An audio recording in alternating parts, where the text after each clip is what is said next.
Greetings, everyone. Welcome back to the next action-packed section in Calculus 2 Infinite Series. Today we're going to talk about alternating series, and that's a very particular kind of piece that adds on to many series that we've already talked about. Basically, an alternating series is just when the terms in a series alternate from positive to negative or from negative to positive or vice versa. Okay?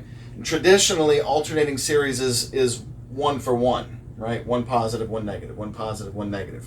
There are other patterns of series where you can have a positive, positive, negative, negative, positive, positive, negative, negative.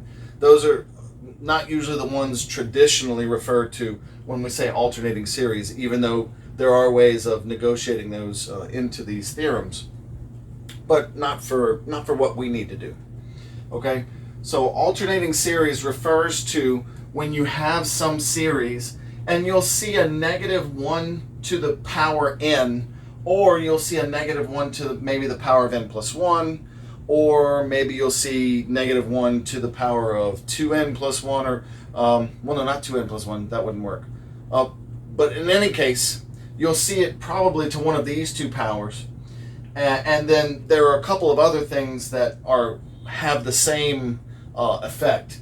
If you see the cosine of n pi, that's always equal to negative 1 to the n power. And that's because n, remember, is not a variable that's continuous. N is a counting variable in all of our series. So this is basically 0 pi, 1 pi, 2 pi, 3 pi. And remember, cosine on the pi lines always gives you 1 or negative 1. So that's essentially the same as doing negative 1 to a power in one of these series. Exactly the same effect, but the sine one looks a lot yuckier. The 2n plus 1 times pi over 2 basically is just sine of any odd multiple of pi over 2. 1 pi over 2, 3 pi over 2, 5 pi over 2, 7 pi over 2. Sine at all of those either gives you 1 or negative 1, right? So it has the same effect on those. Typically, you'll see one of these, though, negative 1 to the n, negative 1 to the n plus 1. But these are alternatives that you might see, and they're basically equivalent. Okay? So our series is going to be such that you have your terms the same as before, and it's an infinite series, but they're going to alternate in sign because of the negative 1 to some power. It's going to be 1, then negative 1, 1, then negative 1, and so on and so on. Okay, so what this extra alternating component does when you add it into a series, because you can take an ordinary, other kind of series that we've been dealing with, any of the ones that we've seen so far, and just insert the little negative 1 to the n, and it becomes an alternating series. Okay?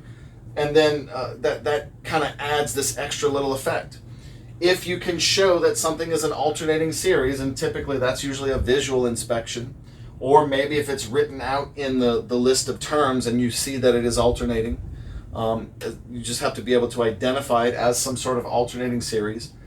Then you have what we call the alternating series test for convergence.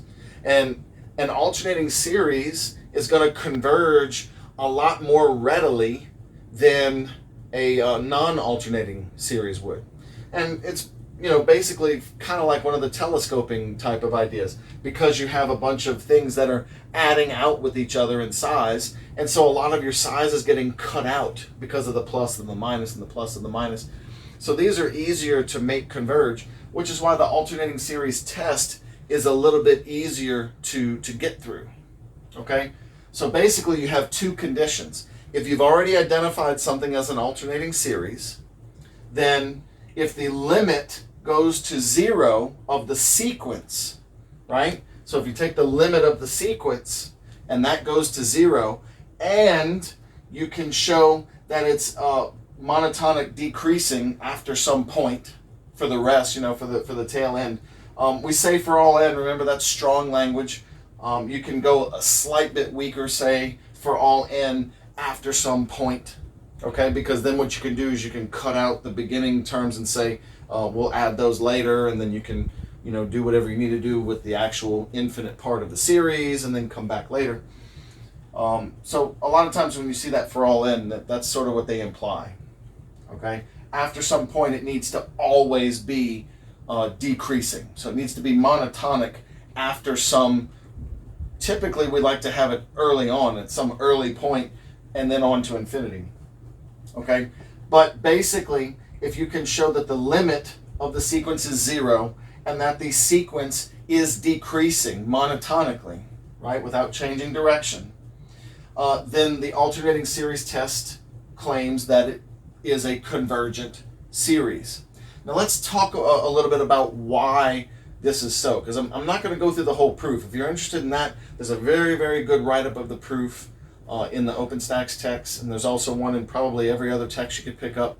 And if you're one of my students and you're really interested in the proof, I have a nice written up version of it as well in some of my LaTeX files. You can just send me a message and I'll send it to you. But let's get through the basic idea of why this would be true. Imagine you have this series, and I'm going to start with the first term, right? Let's say that this first term is this stack right here, and I'll call this A0. This whole thing right here is A0, right? The next term, by guarantee of this decreasing thing, is going to be smaller in size than A0. So A1, right? A1 will be less than A0. That's the progression that this is talking about. A0 will be bigger than A1. A1 will be bigger than A2, so on and so on. Okay? So if this stack represents A0, then A1 is going to be something slightly smaller than that. Right? Let's say that A1 is this piece right here. Right? And since it's alternating, these two are going to be opposite in sign, and I'm basically subtracting this bit off. So I've just gotten smaller. But wait a minute, the next term is positive, right? I'm going to add back on. How much? Well, A1 is bigger than A2, so A2 is going to be, something like this. So then I would add this piece back in. And you see what's going to happen here as we go further and further and further? A3 is going to be smaller than A2, and I'm going to subtract another piece off of him. So now I've only got this much. A3 would be here. A4 will be smaller than that, and it'll subtract or add a piece on and on and on and on. But you'll notice that since they keep getting smaller and they keep adding, subtracting a piece off, then adding a little bit back in, then subtracting another piece off, then adding an even smaller amount back in, I can fit everything inside of A0. So that shows you right there that is a bounded sequence, right? It's bound to that first term even. Also, you can show that it's going to go in one direction. By rearranging the negatives and positives together in certain ways, you can show that the way they'll stack is going to steadily just add on until it hits 0. And that's where this comes in. The limit of the sequence is going to 0. So eventually you're going to add and subtract nothing, and it'll be some solid amount after it wavers, a little bit. Okay? And that's the basic gist of the proof behind this and why it works. Okay? Now, a couple of other terms that are going to come up with these series that we can go ahead and just get out of the way right now, and that is conditional convergence and absolute convergence. Okay? So, as I was saying a moment ago, you can take any series that we've run into so far, and if you just have that -1 to the n in it, it just switches it over to being alternating. Well, all of those series before, when we looked at them, not all of them converge. Some of them diverge. But if you were to switch them to alternating, a lot of those ones that diverged before as an alternating series might now converge as an alternating series. Okay? So there are some series that converge by themselves, And there are some that once you give them this extra little boost of the -1 and turn them into an alternating series, all of a sudden they have that extra help to converge. Okay, so that's the difference here. So look, if you use the alternating series test and it works and it says, yes, this is convergent, so far all you've shown is what we call conditional convergence. If something passes the alternating series test, and that's all you've tested so far, all you've shown is conditional convergence. Okay? You need to take one step further for the alternating series, because we like to make this distinction. Later on, it'll make a difference in some of our function analysis. You need to make the distinction of whether or not that series really needed the alternating part, the alternating property to converge or not. Was it strong enough to converge on its own, or did it need the alternating property to converge? Okay, and that's what this next step is about. If you've gone through the alternating series test and it's succeeded, then it's at least conditional convergent. If it fails this, it's divergent, you got nothing else to worry about. If it passes this, it's at least conditionally convergent. Okay? Now, how to go to absolute convergence is, as in the name suggests, you take the absolute value, which really all that does is knock off the -1 alternating piece and turns it back into a series like the stuff we've seen before. It turns it back into a p-series, or into something that can be compared to a p-series, or something that can be compared to a geometric or a telescoping series, whatever. Okay? Once you take that absolute value, you basically knock off the alternating part, and it just becomes another infinite series. And then that infinite series, the non-alternating, the absolute value one, if it converges, then your alternating series is absolute convergent, or absolutely convergent. We don't mean like it's, oh yeah, it's absolutely convergent. It's not like that. We mean its absolute value also converges. That's what absolute convergence is. Okay? So let's look at a couple of examples here. Right here, I've got what is called the alternating harmonic series. Now, we've seen the harmonic series, it was 1 over n. This one is the alternating harmonic series. Just this one, it's got its own special name. Okay? So I've got the sum from n equals 1 to infinity of -1 to the n plus 1 over n. And what does that boil down to? When n is 1, I get -1 squared, which is 1 over 1, 1. When n is 2, I get -1 to the 3, which is -1 over 2, so -1/2. Then plus 1/3, then minus 1/4, so on and so on. And you'll notice it's basically doing the 1 over n, right? 1 over 1, 1 over 2, 1 over 3, 1 over 4, just like the harmonic series would. Now remember, the original harmonic series diverged, right? From P series, right? The original harmonic, n equals 1 to infinity of 1 over n, diverges by P series.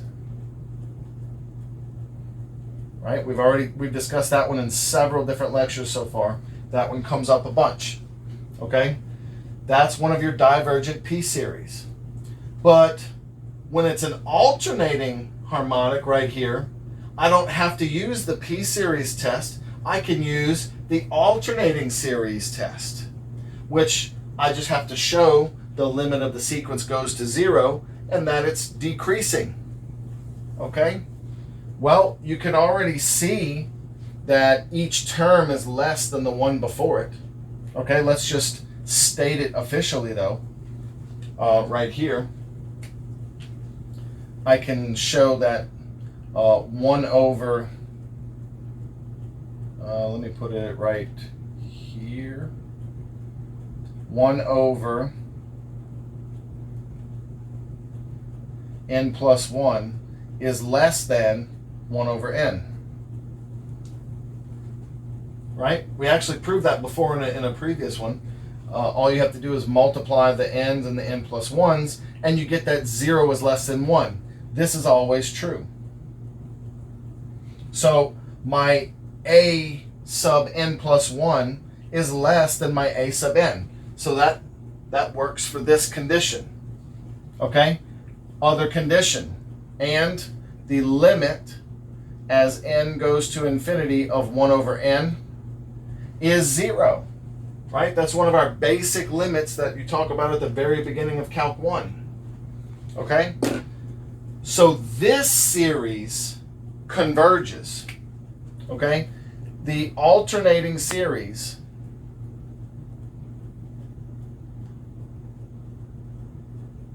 converges. Now I'm leaving a blank right here because I need to qualify. Does it converge conditionally? Okay? Or does it converge absolutely? Well, again, that comes down to if I try to do the convergence without the alternating. That's this.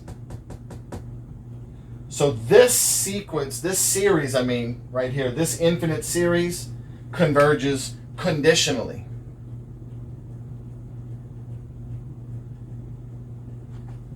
This alternating series converges conditionally. Okay, that's this. It passed the alternating series test. Okay, the sequence is decreasing. The limit does go to 0. So the alternating series converges. But the absolute value without the negative 1 to the power, right, without the alternating property, diverges. So it can't be absolute convergent. Therefore, it's only conditionally convergent. It converges conditionally. What's the condition? On the condition that you have the alternating in it. Okay, here's another example. The sum from n equals 0 to infinity, cosine n pi over 3 to the n. Well, remember, cosine of n pi is exactly like negative 1 to the n. When I plug in n equals 0, I have cosine of 0, which is 1, over 3 to the 0, which is 1. So I've got 1. Okay? Next, n equals 1. Cosine of pi is negative 1. 3 to the 1 is 3. So minus 1/3. The cosine n pi is going to alternate. Negative 1, positive 1. Negative 1, positive 1. Okay? So it's alternating. And then the 3 to the n is just going to do powers of 3. So 3 to the 1, 3 to the 2, 3 to the 3, so on and so on. So this is definitely an alternating series. Does it pass the alternating series test? Let's find out. Okay, so is 1 over 3 to the n plus 1 less than 1 over 3 to the n? Yes, it is. Because if I multiply both sides by 3 to the n, I get 3 to the n over 3 to the n plus 1 is less than 1. And the 3 to the n's here are going to reduce, but it leaves 3 to the 1 in the denominator, which is 1/3, is less than 1, which is true. Okay? So it is decreasing. Good. What about the limit? The limit as n goes to infinity of 1 over 3 to the n. You'll notice I left the cosine part off. Because remember, when you're doing the limit, you just need the actual meat of the sequence. You don't need the alternating. The alternating portion doesn't matter for the limit. Okay, just like it doesn't matter for the decreasing. We're talking about the size. In the decreasing and in the limit, both are referring to the size of the sequence terms. Okay? Well, as n goes to infinity, 3 to the n goes to infinity really fast. This definitely goes to 0. Okay? So both of these conditions right here prove that this converges by alternating series.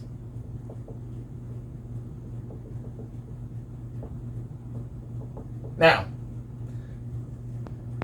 does it converge conditionally or does it converge absolutely? Okay, well, all I need to do is take the absolute value, which, again, just knocks off the -1 to the power portion, which in this case is just that cosine. So real quick, over on the side over here, or actually I'll just do it right here. Take a look at this. The sum n equals 0 to infinity of 1 over 3 to the n. Look really, really closely. You know what this is. Okay, 1 is the same thing as 1 to the n. And then since they're both to the n, I can rewrite this as n equals 0 to infinity of 1/3 to the n, which is a geometric series. And my r is 1/3, which is less than 1. Okay, so this converges by geometric series.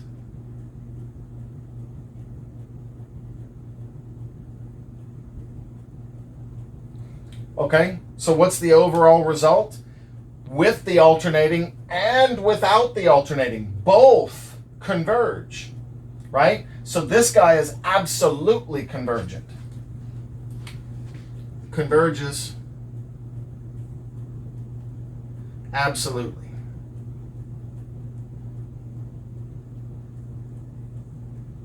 This guy does. Okay, so that's some of the terms that we're going to run into with these. We're going to look at several more examples right now, and we're going to determine just if they're convergent, if they're conditionally convergent, if they're absolutely convergent for each of the alternating series. That's what we're going to focus on first. And then we're also going to talk about how we can use this alternating property of continually adding and subtracting small pieces to approximate what a sum could actually be.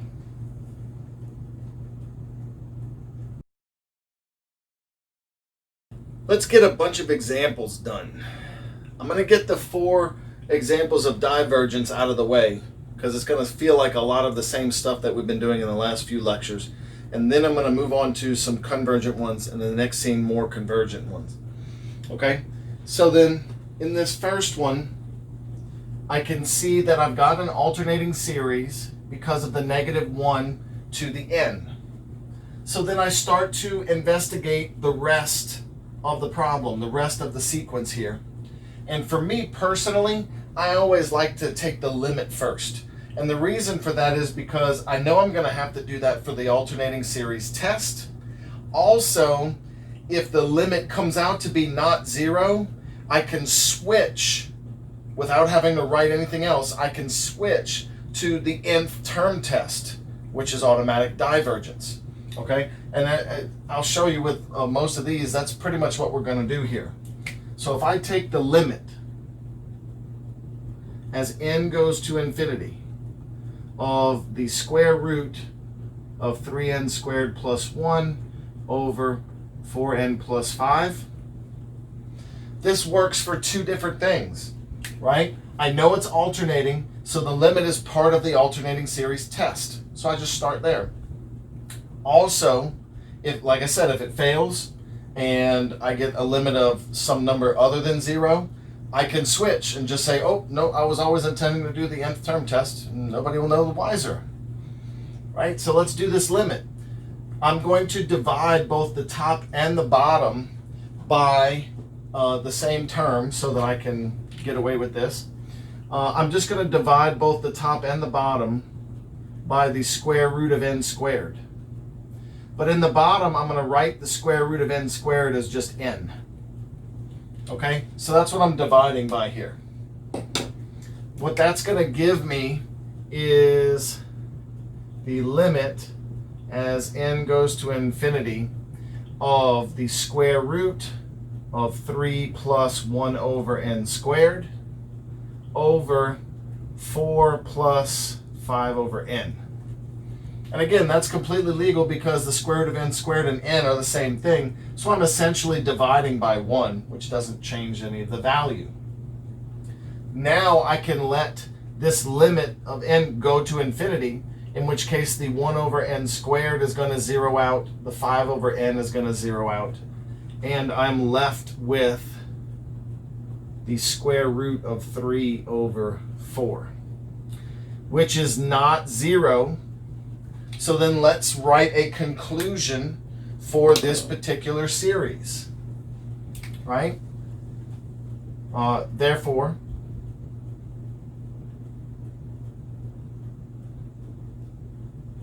this series diverges by the nth term test.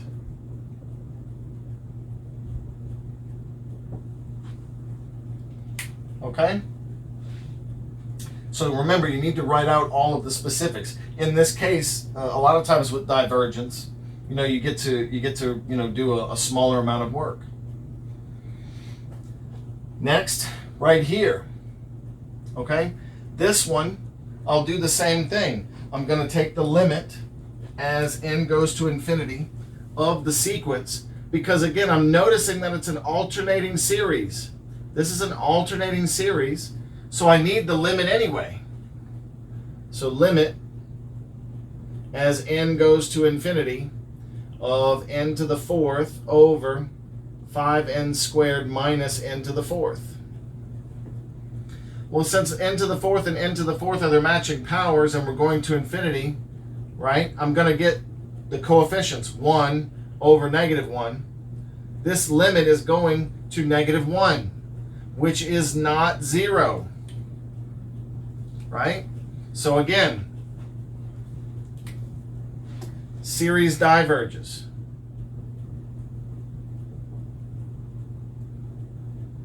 by nth term test.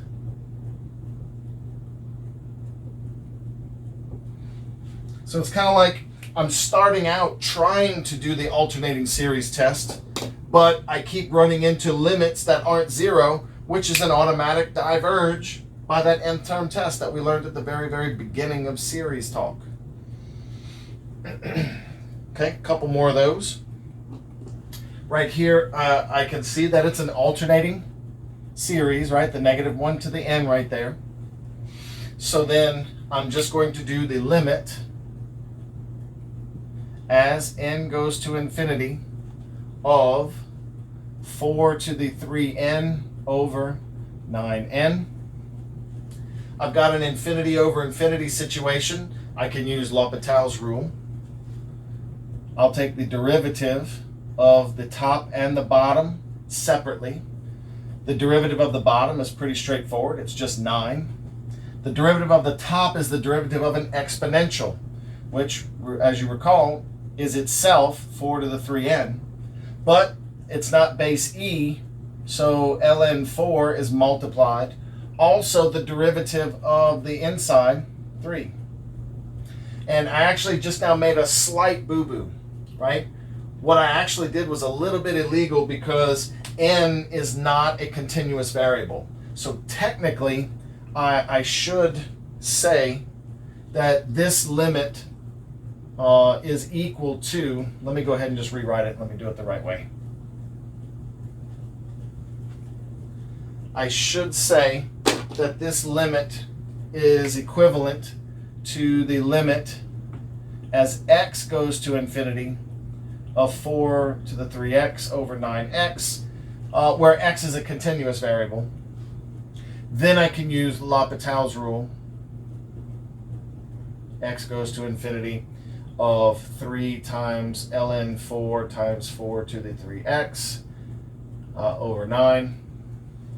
3, ln 4, and 9 are all constants, but as x goes to infinity, 4 to the 3x goes to infinity. This limit is infinity. It's unbounded.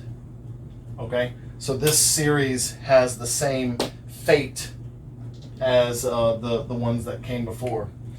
This series diverges by nth term test. Right? I started out trying to do the alternating series test.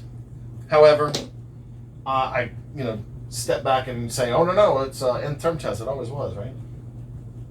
Okay, what if I've got a sequence added up into a series like this? Well, we need to make our nth term write up in sigma notation. Okay, so it looks like I have cosine of 1 which could be 1 over 1. Cosine of 1 over 4, 1 over 9, 1 over 16. That doesn't look like a 16, does it? It's supposed to. So let's see. I've got 1 over 1. I've got the 4, the 9, the 16. Those look like square numbers, don't they? And that's exactly what's going on here. This is the sum as n goes from 1 to infinity. And then I'm noticing that the first term is positive, okay? So I'm going to have a negative 1 to some power, okay? Let me write that a little bit bigger here. I'm going to have negative 1 to the n plus 1. Because I'm starting at 1, okay? 1 plus 1 is 2, and the squared makes the first one positive. And that's what I'm checking for. If you just put the n here, my first term in this case would have been negative, and it's not supposed to be. Okay, then it's times cosine of, and then here's where I've got the fractions, right? It's 1 over on each one, so 1 over. And then whatever n happens to be, 1 squared, 2 squared, 3 squared, so it's n squared. Okay? Now, we all know that the series 1 over n squared by itself is convergent. It's a p-series. But what happens when it's inside of a cosine and then also turned into an alternating? Right? Let's see what goes on here. I see that it's alternating, so just like the other three over here, I'm going to start with, let's figure out the limit of this series so that I can see where I'm at. Limit of the sequence, I should say. The limit as n goes to infinity of cosine 1 over n squared. Okay, so you can think of this one as n goes to infinity, 1 over n squared goes to 0. So just like I did in a previous lecture, let me just do a little hop over here. Turn this into the limit as x goes to 0 of the cosine of x. And the hop over here from n to x is that I'm letting x equal 1 over n squared. So as n goes to infinity, x is going to go to 0. And I have the cosine of that.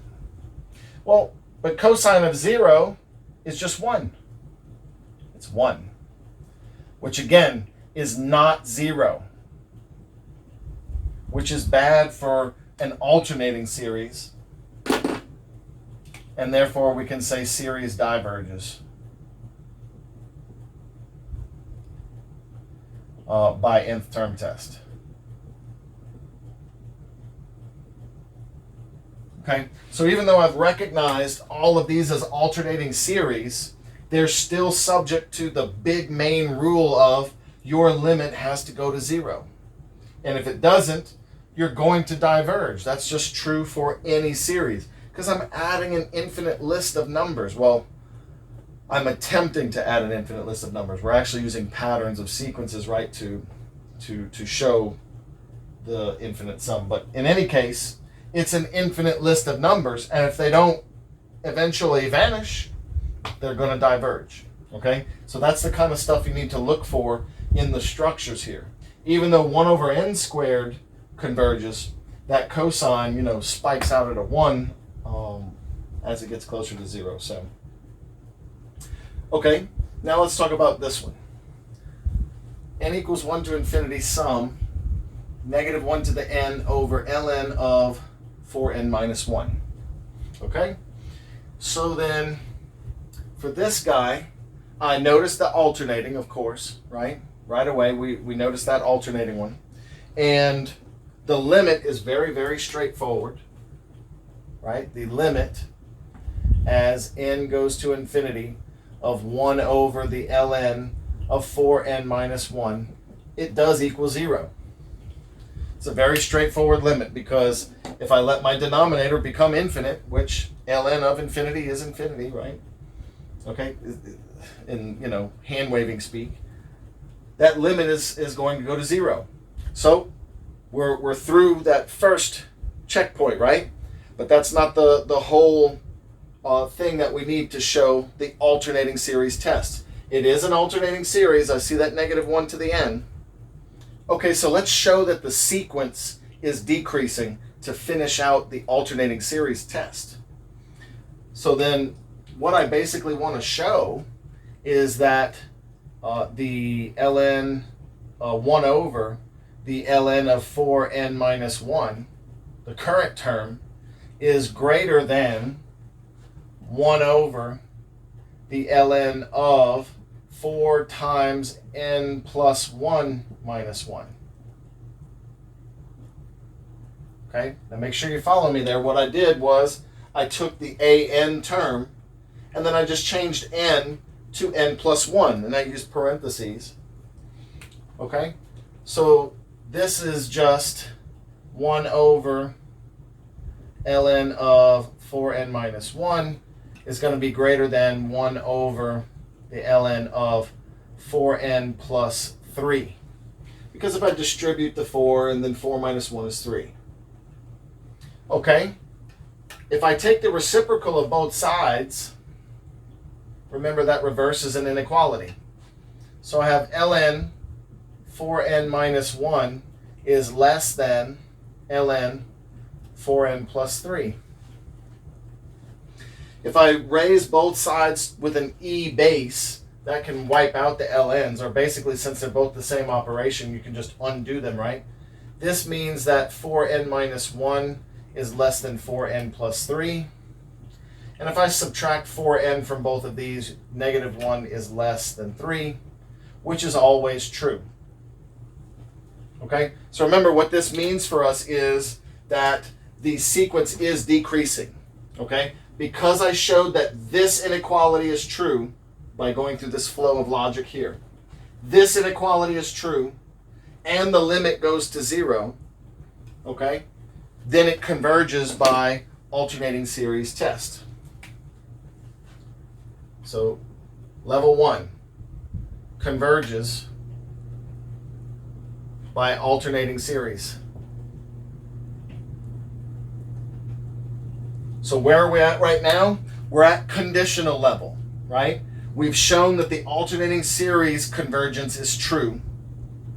Now I need to go to the absolute level. I need to drop off the -1 to the n and see what happens to the series at that point. Okay? So this converges by alternating series, which means it's conditionally convergent. So stage 2. Take a look at this series, just 1 over ln 4n minus 1. So what I'm going to do for this one is a comparison test.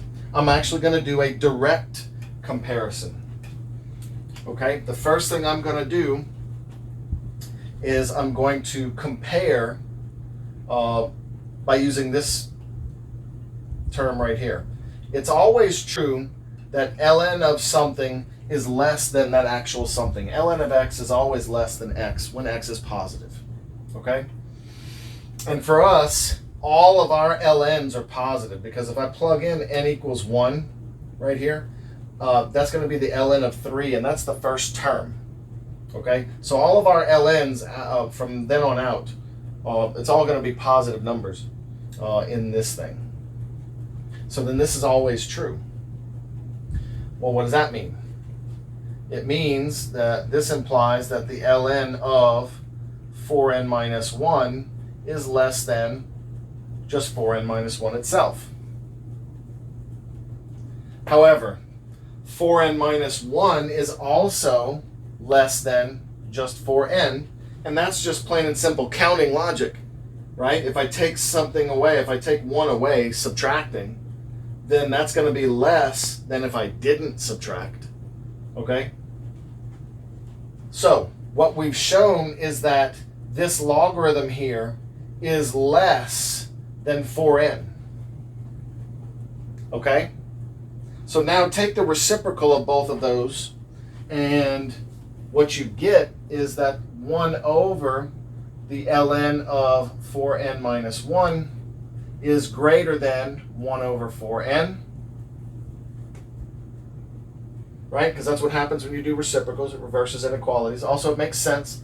If this is a smaller denominator than this one, then the overall fraction should be larger. Okay, now slap a sigma on both of those. N equals 1 to infinity. 1 over ln 4n minus 1 is greater than sigma. Now watch this. What I'm going to do is I'm going to factor a 1 over 4 out front here, 1/4. N equals 1 to infinity. And what's left is 1 over n. Right? Because 1 times 1 is 1, 4 times n is 4n. All I did was I factored the 1/4 out so that you could focus on what I really have here. This is the harmonic series. It's a p series where p is 1. This diverges. Okay? And then this is greater than that one. So what we've just shown is that this series right here diverges by direct comparison. Okay? And if you're questionable on that one, go back to the last lecture. That's what we just talked about. Because this piece right here diverges by p series. Right? And this that we're looking at is greater than that.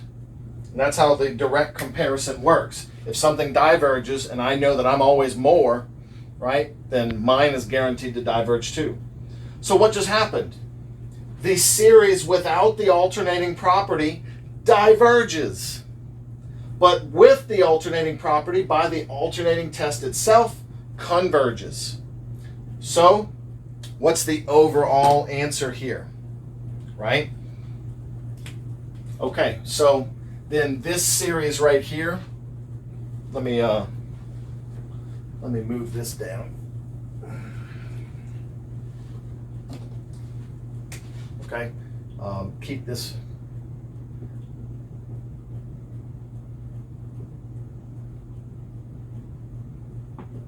Okay. This series right here is conditionally convergent. What's the condition? As long as it's alternating. Right? So the alternating series part of it converges, but without the alternating, it does not converge, right? That's the absolute value, basically, because I took the negatives off. And that diverges. So it's conditionally convergent.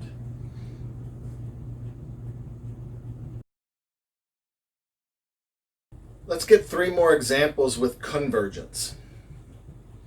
So the sum, -1, n plus 1 power, n to the third plus 1 over n to the fifth minus 4n squared plus 2. And then it's the sum from n equals 1 to infinity. Okay, so from here, notice first of all that the limit of the sequence is 0. The limit as n goes to infinity of n to the 3 plus 1 over n to the fifth minus 4n squared plus 2 does in fact equal 0 because the denominator has a higher power and everything's going to infinity. So you've got your denominators being basically oversized, right? Basic limit fact that we've been doing for a long time now. Okay? You can also see that it's going to be true since this is comparable in size to this. Watch. N to the third plus 1, n to the fifth minus 4n squared plus 2 is comparable in size to 1 over n squared, which we're going to use to our advantage later on also. Okay? It's very much comparable in size to this. And as n gets bigger, you will definitely be able to show that every term decreases.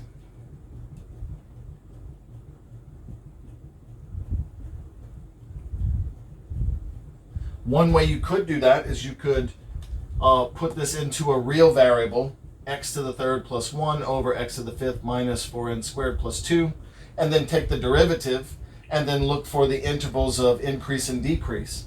And you'll see definitively that this thing does decrease for the entire interval that we are interested in. Okay? So no worries with that one. Next, since both of these two are true, then it converges by the alternating series test.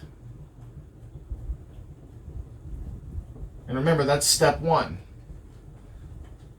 It definitely converges by the alternating series test. Next, I want to actually look at the series without the alternating and see what that does.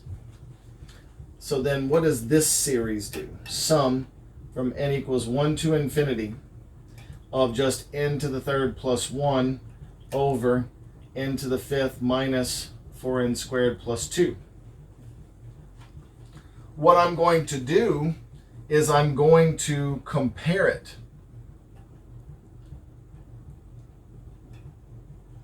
Compare it to the sum n equals 1 to infinity of 1 over n squared. For the same reason as we were talking up here, that the size is very, very similar to the 1 over n squared, right? Because as n gets large, the two higher powers are the only ones that matter. I'm going to do a limit comparison here. Okay, so then I'll take the limit as n goes to infinity of n to the 3 plus 1 over n to the fifth minus 4n squared plus 2 divided by 1 over n squared. What that's going to give me is the limit as n goes to infinity. And of course, with this division, I'm doing the reciprocal and multiplying. So I've got n to the fifth plus n squared over n to the fifth minus 4n squared plus 2. And then it's easy to see that this limit is going to be 1 because it's these leading coefficients of the matching powers as n goes to infinity. And remember, getting something that's not 0 for this kind of limit and not infinity is a good comparison. Okay? So then, since this series converges by p series,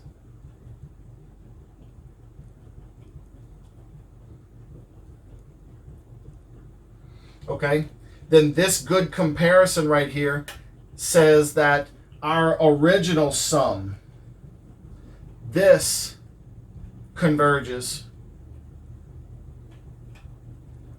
by limit comparison. Okay, so again, if you're not as up on your limit comparison, go back to the last lecture. That's the one we just talked about. So without the alternating, it still converges.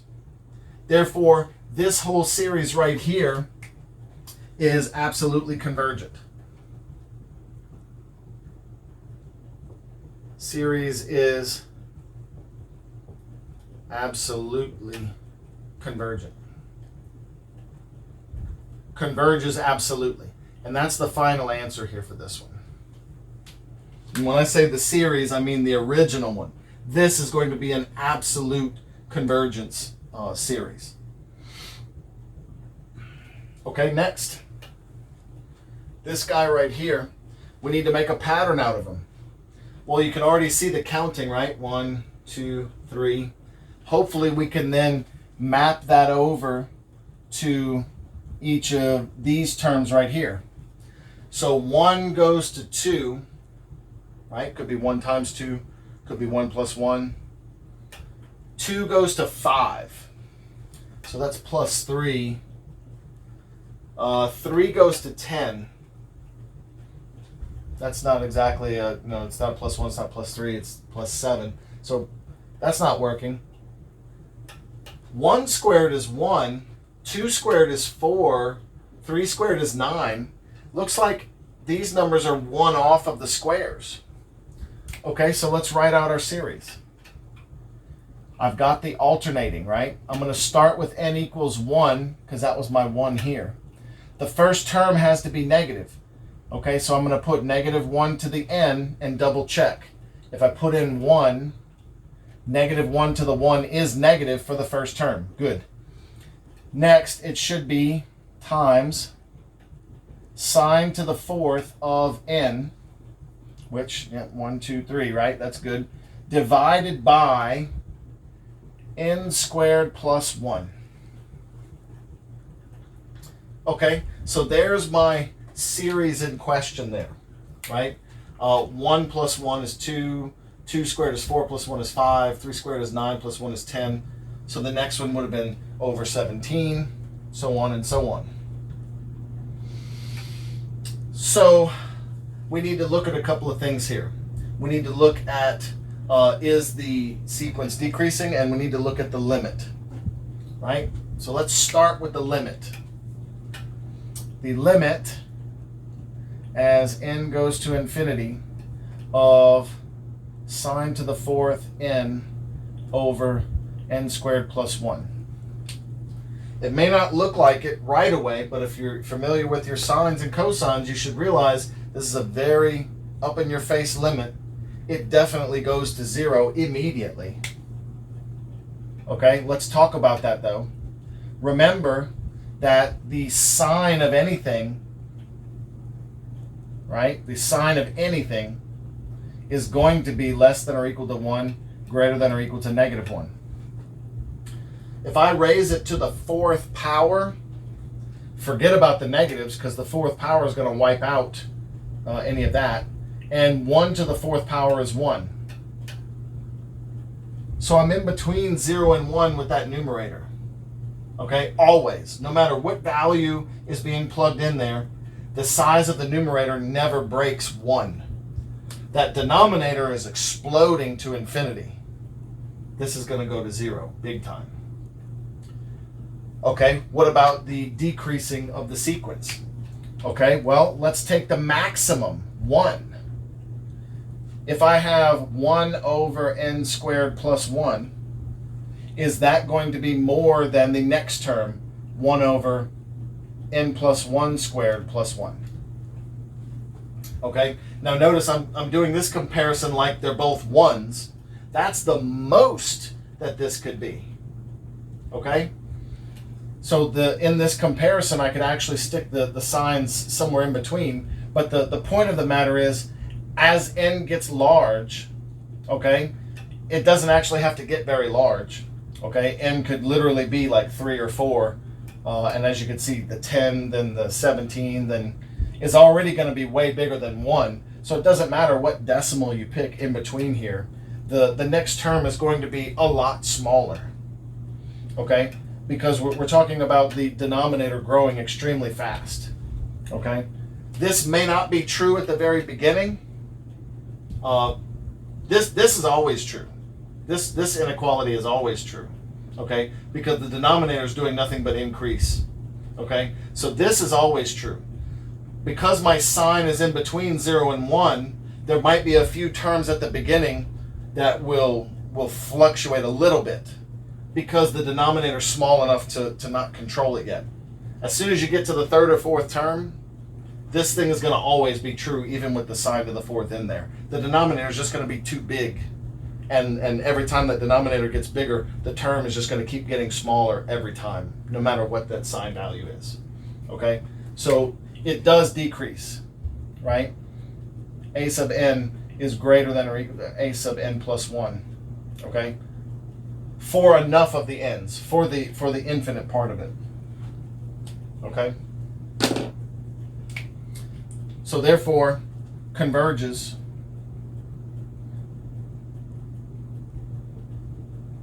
by alternating series. And I realize there's a little bit of hand waving here. If you want to actually write it up, feel free. Okay? I've given you enough of the pieces here to show you exactly why each of these is going to be true. So this converges by alternating series, the original series here does. Now let's look at without the negative 1 to the n, right? So what happens with this guy right here?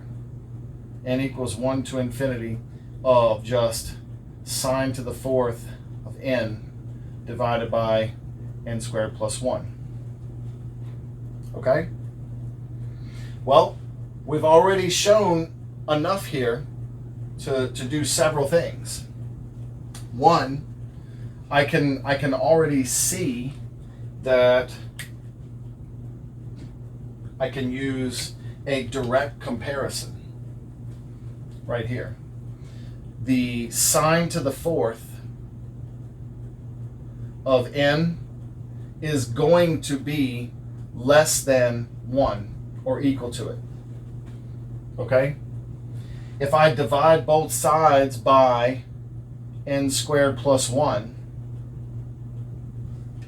then this at every term is going to be less or equal to this, right? And this is less than or equal to just 1 over n squared.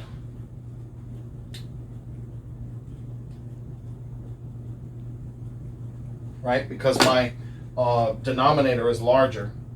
Okay, so if I take 1 away, this is a smaller denominator, the overall value is larger.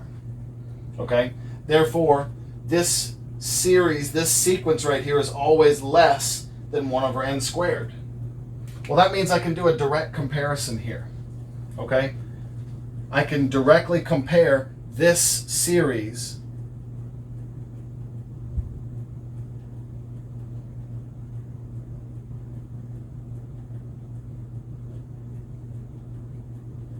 to being less than or equal to this series. But we already know that this series converges by p series. Since this is less than that, at most equal to it, right? That's a direct comparison. This is like the roof. This is a cap. This series is less than that one. So therefore, this one also converges by direct comparison.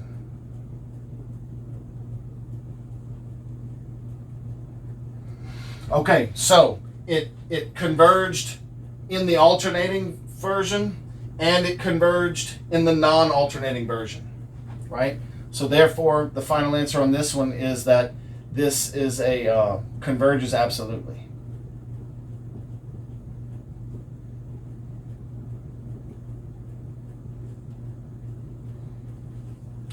Okay, now let's work on this last one here.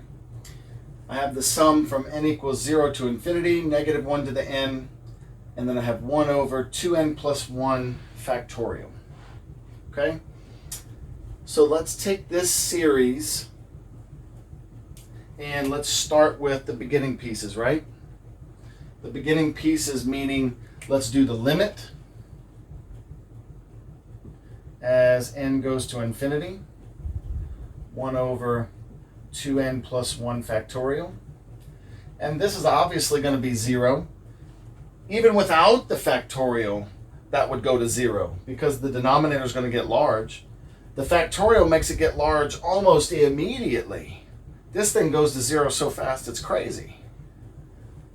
And then what about decreasing terms? Also, I'll give you just the gist of it right here.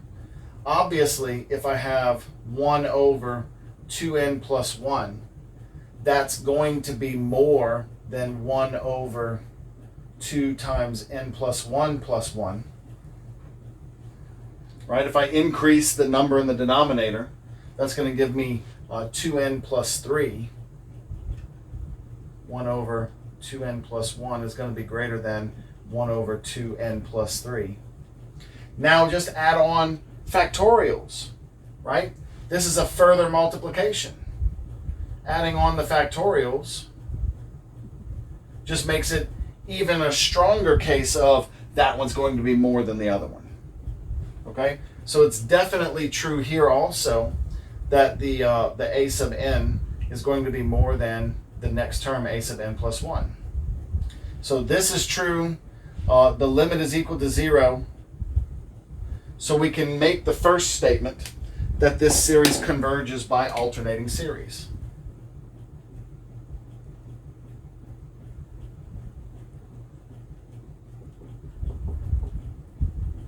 The alternating series test is pretty straightforward. Okay, now what about without the alternating? Right, n equals 0 to infinity of 1 over 2n plus 1 factorial. I'm going to invoke a series that we talked about a couple of lectures ago, and we've already proven that it converges. Okay, we've already proven that the sum from n equals 0 to infinity of 1 over n factorial converges. Okay, we proved that it converged by comparison. So 1 over n factorial as a sum does converge. Well, since 2n plus 1 is greater than n, right? Definitely 2n plus 1 factorial is going to be greater than n factorial. It's a straightforward combination. I'm just multiplying all of the numbers behind them. This has more numbers to multiply, and it even starts with the first few. Okay? Once you count up to n, okay, he's done.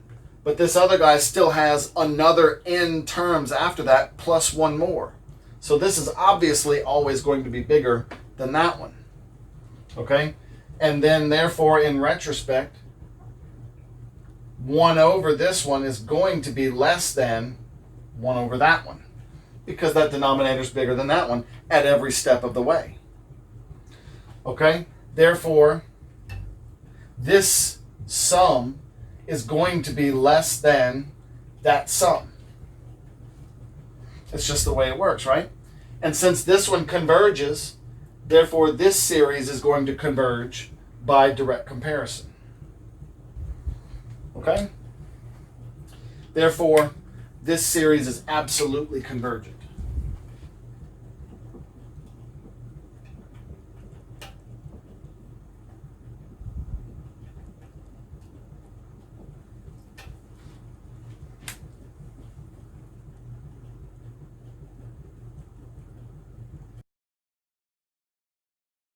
Another nice thing that comes out of having an alternating series is that they're easy to approximate, and it's even easy to control how accurate you want that approximation to be. Okay, so let's talk about how I approach that. Let's get an example, and in the next scene, let's get an even bigger example. So alternating series, just like a couple of lectures ago when we were talking about the integral tested series and just series in general, you can use a partial sum. The kth partial sum can approximate a series. I mean, sure, why not? If you're adding up a list of numbers, you can't actually get to infinity, so you add up the first 10 of them, the first 20 of them, whatever. That's got to start to get close, because the limit of this thing is going to 0 if it converges, right? If you know that a certain series converges, then the terms have to be decreasing according to the alternating series, and the limit has to go to 0. So if you're adding up the larger terms at the front, that's got to be most of it right there, and it's going to approximate the final sum. That's true for any series, but it's even more true for alternating series because they just keep nitpicking little pieces here and there, right? And the biggest term is right up at the front. So what we do to approximate these kind of things is we just pick a value to stop adding. We just say, okay, add up the first 3, add up the first 10, whatever. Okay? But then on top of that, the biggest important piece of this is not that's an old idea. the nice idea of the alternating series is that the remaining terms, the r sub k, that's after the a sub k that you stop, right? So r sub k is going to be a sub k plus 1, a sub k plus 2, k plus 1 on out, the rest of it, right? That's what r sub k represents, the remaining terms. And that's the same as the idea we talked about last time, but r sub k is also going to be an alternating series, right? Because the rest of the terms are still alternating.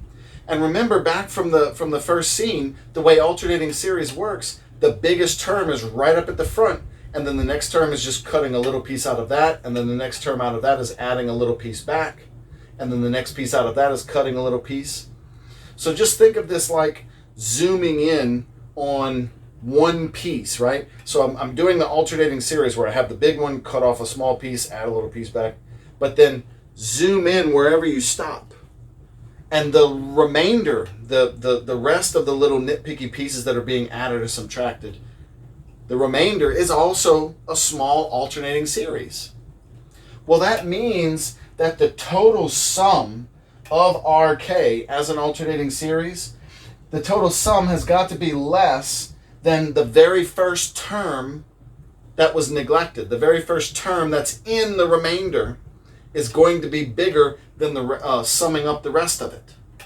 Okay? So, in other words, r sub k is going to be less in size than a sub k plus 1. So whatever the k plus 1 term in the series is, if you stop at a sub k to approximate it, okay, a sub k plus 1 is bigger in size than the rest of the total sum. So that's sort of like a cap on how much incorrect you can be in your approximation. Okay? If you think of r sub k as your error, then this inequality right here puts a boundary on how much error you actually have. And then vice versa. I could also use this to enforce a boundary on my approximation by going backwards, by saying if I want a certain amount of error, then what term do I have to stop at to guarantee that my error is going to be less than some number I choose? So I know exactly how many terms to add up to get to the accuracy minimum that I require. Okay? So this can go two ways. Let's go the smaller way first. Just if I stop at a certain point, what's the maximum error that I have and how close am I? And then in the next scene, we'll do one reversed where I choose the amount of accuracy and then just approximate a sum. Okay, so here's a sum from scene 1 a while back. Remember, we already showed that this was an absolutely convergent series. Don't forget that cosine of n pi is the same thing as negative 1 to the n. Okay?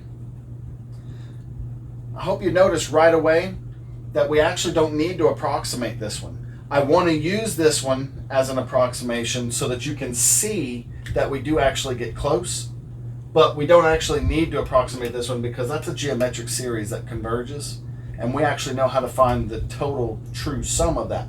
And we'll compare that at the end. But let's do what the instructions say.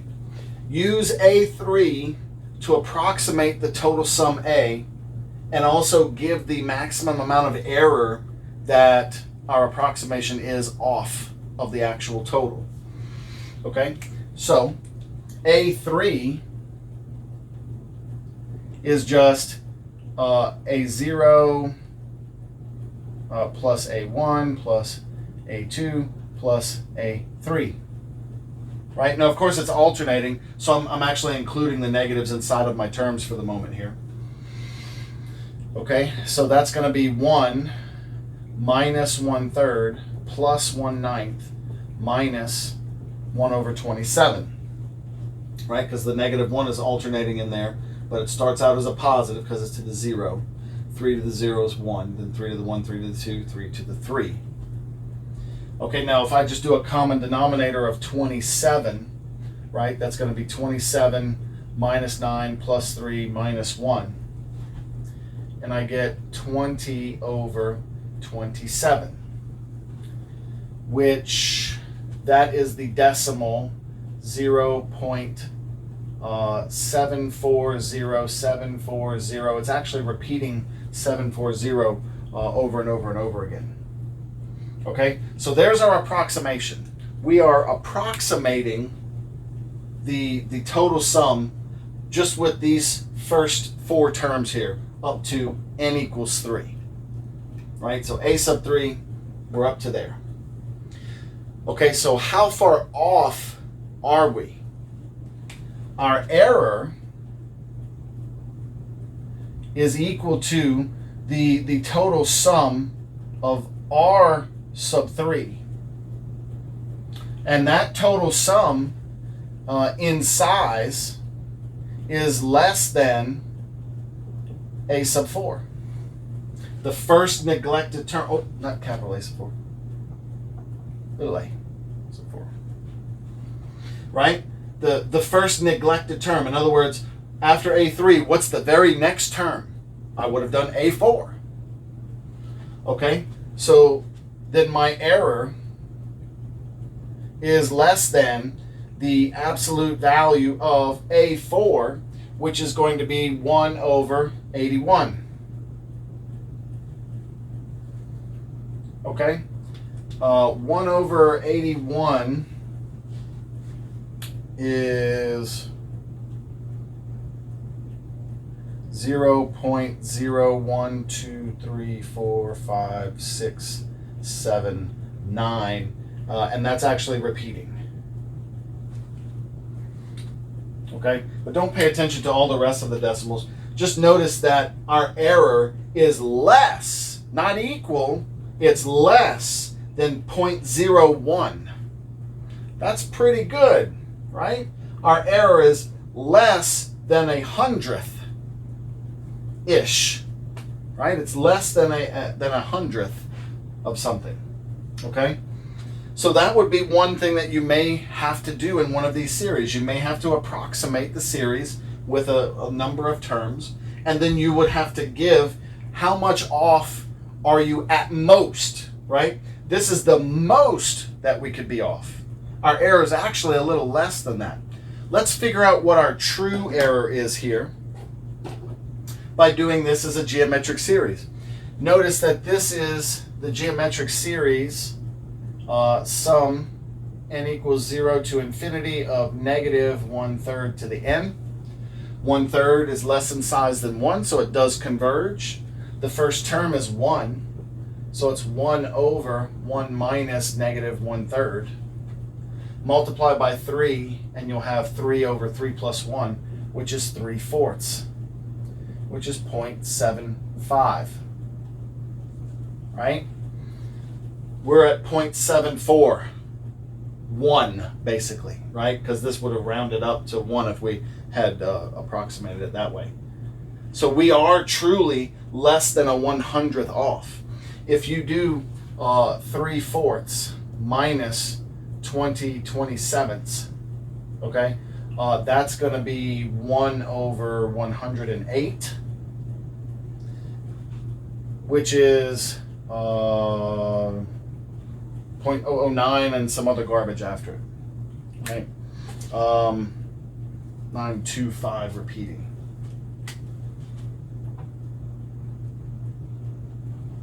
Nine two five after the 0, But again, notice it's less than a 100th, right? 1 over 108 to be exact, still less than 1/100th. That's how much error we had, and all we had to do was add up 4 numbers. Okay? Now, of course, this is a series we didn't have to do that with, but I wanted to show you that the accuracy was where it says it should be. Okay? So the two things that you'll probably be required to do is to approximate a sum by adding up some of the terms. And then once you've done that, you will also have to say, okay, but this approximation is at most this much off. Okay? Now in the next scene, we'll talk about the other way. We can control the accuracy by picking how many terms we want to add up. Okay? let's finish up with an approximation example that you can't do just normally by hand like a geometric or whatever. And on top of that, let's do it to where we have a certain accuracy requirement and we need to ensure that we've gotten within that threshold. Okay, so I want to approximate the value of the sine of 1 radian. Obviously something that you don't normally do by hand, right? Something that your calculator does for you. The sine of 1 radian is something that you punch up in the handy dandy time-saving calculator. Okay, but can we do this one by hand and get something that's within a decent amount of accuracy? Say if you didn't have a calculator with you, or say if you were the person inventing the calculator or something like that, right? Okay, so as you'll find in later on in this same unit, as we get close to the end, we'll talk about how I can take functions and turn them into series, especially things like sine and cosine. Okay, so this is the infinite series that represents the value of sine of 1. You probably recognize it because we evaluated this infinite series a little bit earlier, and all we proved was that it was absolutely convergent. Okay, so we do know that it converges, and now I'm telling you that it does actually converge to the value of sine of 1. So we're going to use this series to approximate the sine of 1 radian, and we're going to make sure that it's accurate at least up to 7 zeros and a 1 after the decimal, right? So basically 10 to the negative 8, if you will. Right, or, I'm sorry, 1 to the negative 8. 1 times 10 to the negative 8. Woo, I'm losing my brain here. Okay, so let's write out a few terms of this series. Okay? A0 is 1. So if I plug in 0 here and here, I get 1 factorial, and I get negative 1 to the 0, which is 1. Okay? A1, I'm going to have minus. And then when I plug in 1, I get, of course, the negative. And then in the denominator, I get 3 factorial. So 1 over 3 factorial. Okay? Plus A2 minus A3 plus A4 minus A5. We'll go out that far. So we get plus 1 over 5 factorial, right? Because then that's going to be 2 times 2 plus 1. Minus 1 over 7 factorial plus 1 over 9 factorial. I hope you're seeing the pattern, right? 3, 5, 7, 9. This next one obviously is going to be 11 factorial. Okay, now I'm going to stop there, and we'll just sort of use these to fulfill our need here. Okay? So we're going to approximate sine of 1, which means we're going to add up some of these terms. Okay? We're going to add up however many of these terms we find are needed to make this a true statement. Right? So what I'm going to do, since I can't really solve anything very easily with a factorial, sometimes you could solve it, like you could actually set up an inequality as less than this amount of error, and that works too. But the method I'm going to show you here is something that you can do no matter what, as long as it doesn't have to go too far. And like if we're talking about going out to term number 30, you may not want to chart it like this. You may want to try to find a way to solve it. But typically speaking, we tend to not have to go very far, especially when we've got factorials in this thing. Okay, so the factorial just doesn't need to go very far, because that gets big very fast. Okay, even though that's a lot of accuracy to ask for, right? The factorial can handle it. So here's what we're going to do. I'm going to make a little chart here. I'm going to make a chart that starts with n. Okay, and then of course n plus 1 will be right next to it, although I'm going to give myself a little bit more space than that.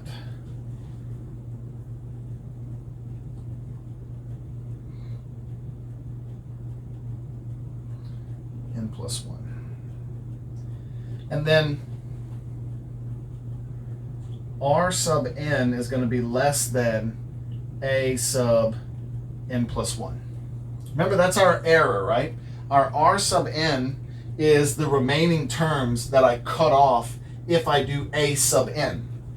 So if I start with n equals 0, n plus 1 is 1.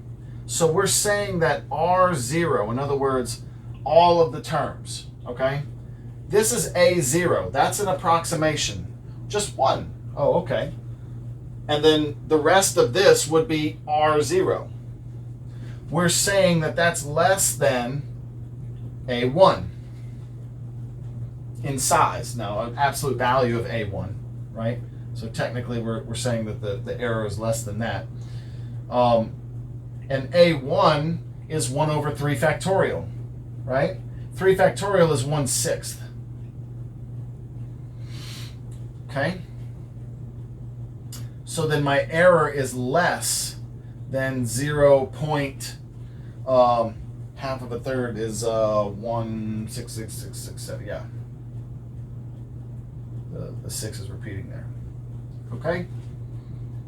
So now what I'm going to do is I'm just going to do that for a few terms. Okay? So when n is 1, n plus 1 is 2, and therefore r1 is going to be less than a sub 2. So my remaining is less than my a sub 2, which is 1 over 5 factorial. 5 factorial is 5 times 4 times 3 times 2 times 1. That's 1 over 120. That's less than 100th. So if your accuracy was to the 100th place, you'd already be there, right? 1 over 120 is 0.008, and then a continuous 3 after that. Okay, so if I go up to 2 terms, 3 is my n plus 1. So my remaining error after 2 terms is less than a sub 3. Okay, a sub 3 is 1 over 7 factorial, which is 1 over 5,040. 7 times 6 times 5 times 4 times 3. See, factorials get up there fast, right? And the decimal on that one is 0.0001984. 13. Okay? So 3. So R3 is less than A4, and A4 is 1/9. Not 1/9, 1 over 9 factorial. 9 factorial is 362,880. And we're talking about 1 over that number. Okay? So 0.5 zeros and then 2756. Okay, so if I go up to 4 terms, 5 is the error. So R4 is less than A sub 5. A sub 5 is 1 over 11 factorial. So that's 1 over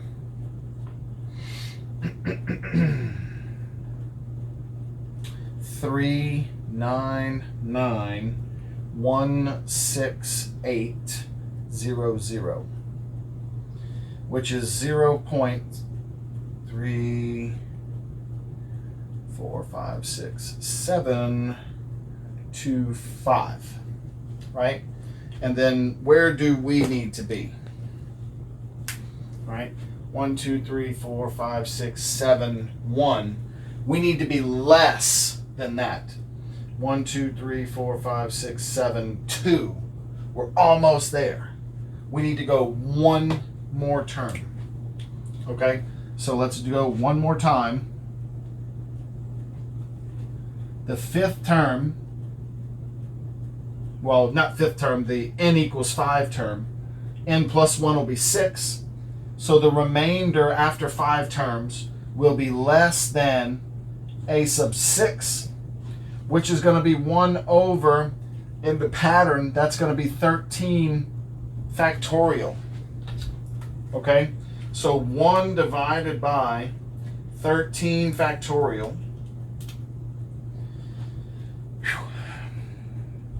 I've got, well, I'll just go ahead and write the 1.6 times 10 to the negative 10 power. Okay? So what does that mean? That means I've got 10 decimal places to the left, and the 1 counts as one of them. So there's 9 zeros and then 1 6, right? So this amount of error is definitely less than that which is called for. Okay? So right here, this number right here, 1.6 times 10 to the negative 10 is less than 1, 2, 3, 4, 5, 6, 7, 1. True. And R5, the remainder, is less, not equal, less than that A6. Okay? So my remainder here is definitely now within that threshold. So how many terms do I need to guarantee this threshold? I need to go to n equals 5. Go to n equals 5. Which we have written out right here. Okay? In my calculator, if I do just out to A4, okay? A4 is out to this point, the 1 over, okay? So that's not what we need. I just want to show you where we're at. I'm going to type those all in.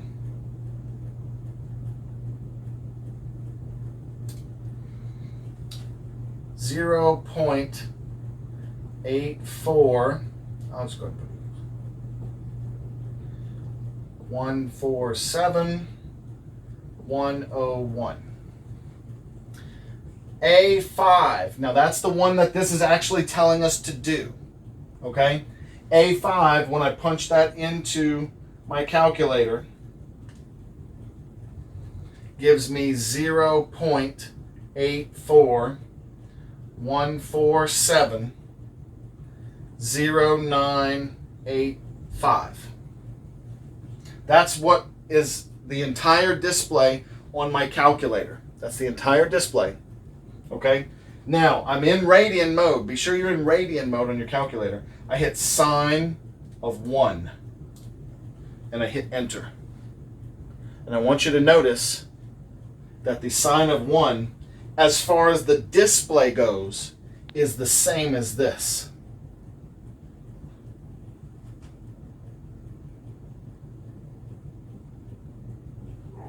Okay?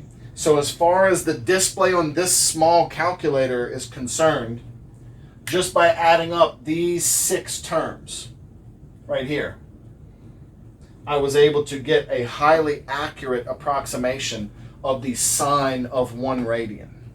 Okay? And notice, just going to the 1 less term, I was still accurate up to 5 decimal places. Okay? So 1 less term, A4, got me to this far.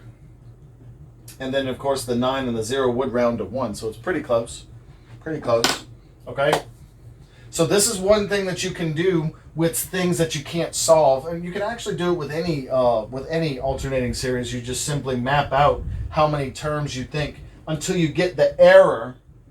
Okay? Now, remember, this is a double inequality. The error that I calculated is less than the one called for. Okay? That's why I couldn't stop here, because technically this error is not less than what was called for. So this number is less than what was called for. And since I know, because of alternating series, my remaining terms are less than that error, then my R5 is also less than the error called for. Okay, so it's a transitive inequality there. That's why you have to keep going until the number that you see is less, and then my error is less than that. And then you can go to that number of terms, okay? So this kind of question can get phrased a couple of ways. It'll ask, how many terms should you use? Or it may also ask, approximate it to this accuracy, right? So there's a couple of different questions that can be pulled from this one example that you can see, okay? So I hope this lecture has helped you understand alternating series. These are series that come up all the time when we're doing infinite series. Stay tuned for the next and last special type, which is on ratio and root tests.